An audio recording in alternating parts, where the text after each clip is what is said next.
अस्सलाम वालेकुम वरहमतुल्लाह वबरकातुहू। एक बार फिर मैं आपके सामने हाजिर हूँ हिजरत और मिट्टी का तेल के ऑब्जेक्टिव सवालों के साथ। तो चलिए हम वीडियो शुरू करते हैं।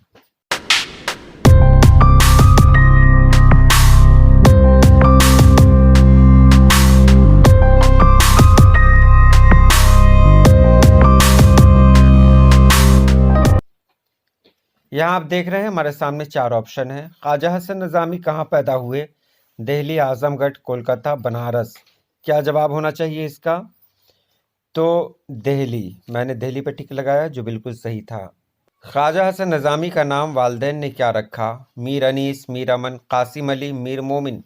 जवाब है कासिम अली। ख्वाजा हसन निज़ामी की पैदाइश कब हुई? 1877, 1878, 1879, 1880। तो इसका सही जवाब है 1878। इनमें कौन सी किताब ख्वाजा हसन निज़ामी की है? सोज़े वतन, सलाम वतन, बेगमात के आंसू, नक़ूश सुलेमानी। तो जवाब है बेगमात के आंसू।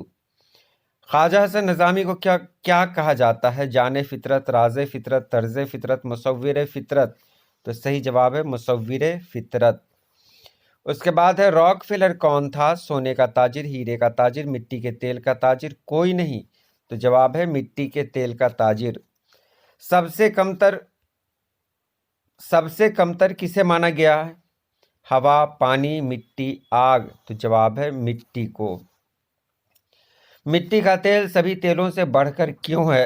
अपनी अफादियत की वजह से, अपनी कीमत की वजह से, अपने बू की वजह से, कोई नहीं। तो जवाब है अपनी अफादियत की वजह से।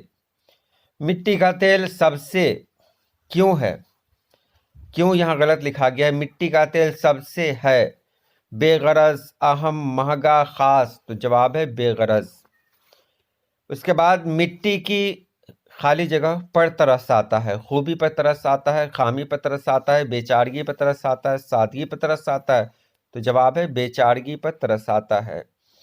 इंसान कितने अनासिर से बना है? 2, 3, 4, 5। तो इसका जवाब है 4 अनासिर से बना है। हवा, पानी, मिट्टी, आग। शब की जिद क्या है? रात, दिन, सुबह, रोज। तो शब फारसी लफ्ज है तो इसका जवाब भी फारसी में होगा यानी रोज। उसके बाद मखलूक की जमा क्या है? मखलूक, मखलूक़ात, मखलूक़ों, खलाइक।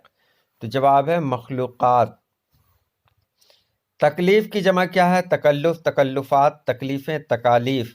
तो जवाब है तकालीफ।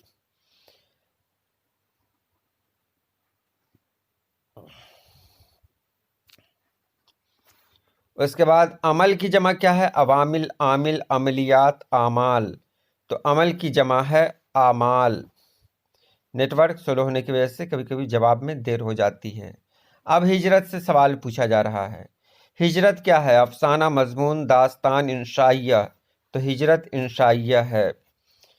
और ये सवाल रिपीट हो गया है। पहली हिजरत क्या है? पैदाइश, पैदाइश से मौत, मौत आना, कोई नहीं। तो पहली हिजरत है पैदाइश। बर्फानी हिसार का मानी क्या है? बर्फ का गोला, बर्फ का हमला, बर्फ की यलगार, बर्फ का घेरा। तो जवाब है बर्फ का घेरा। यहाँ पर देखिए गलत लिखा गया है, टॉप मतलब ऑप्शन गलत दिला गया था मुझसे।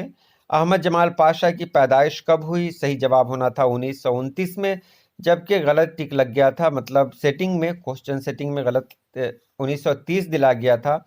तो आप लोग 1929 माने, इस पर मैं टिक नहीं लगा रहा हूँ। उसके बाद अहमद जमाल पाशा की वफ़ात कब हुई? 85, 86, 87, 1988।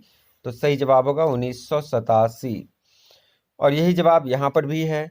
उसके बाद अहमद जमाल पाशा का अदबी मैदान क्या था? तंज़ ज़राफ़त, शायरी, तनक़ीद, तहक़ीक़। तो सही इनका मैदान था तंज़ ज़राफ़त। अहमद जमाल पाशा ने किस कॉलेज में मुलाजमत की? मिर्ज़ा गालिब कॉलेज, मिल्लत कॉलेज, ओरिएंटल कॉलेज, ज़किया आफाक कॉलेज। तो सही है ज़किया आफाक इस्लामिया कॉलेज। इंशाइया हिजरत में किन मुल्कों का नाम आया है? अरब, यूरोप, अमेरिका, सभी। तो सभी का नाम आया है। किसके मुकाबले में मुहज़्ज़ब इंसान माजूर है? जंगली लोगों के, गैर मुहज़्ज़ब लोगों के, खाना बदोश के, कोई नहीं। तो सही जवाब है खाना बदोश के। मगरिब को किसकी अलामत कहा गया? अमीरी की, ग़ुलामी की, आज़ादी की, गरीबी की। तो ग़ुलामी की अलामत कहा गया। मौसम सरमा में कौन महवे सफ़र रहती है? کوयल, مرغابیاں, مرغی, چیل. تو آپ نے پڑھا ہوگا سائبیریائی مرغابیاں. تو جواب ہے مرغابیاں. احمد جمال پاشا نے سائنسدانوں کو کہا ہے دہریہ, عقل مند, ذی ہوش یا آزاد خیال. تو دہریہ کہا ہے یعنی ناستک کہا ہے, جو اللہ پہ یقین نہ رکھے. انسان کی آخری ہجرت کون سی ہے؟ پیدائش, موت, سفر, منتقلی. تو موت آخری ہجرت ہے. انشائیہ کون سی صنف ہے؟ شعری, تنقیدی, نثری, کلامی. تو یہ نثری صنف ہے. اس کے بعد اخیر کا کوشچن ہے, باد شمال کا معنی ہے دکن کی ہوا, پچھم کی ہوا, اتر کی ہوا, پورب کی ہوا. تو شمال مانے اتر ہوتا ہے, تو جواب ہوگا اتر کی ہوا. تو یہ رہے آج کے سوالات. انشاءاللہ پھر آؤں گا میں اگلی ویڈیو میں بعض پرانے لفظوں کی نئی تحقیق اور انشائیہ کیا ہے کے سوالوں کے ساتھ. اجازت دیں. اللہ پاک آپ سبھی لوگوں کو خوش رکھے, آباد رکھے. اللہ حافظ.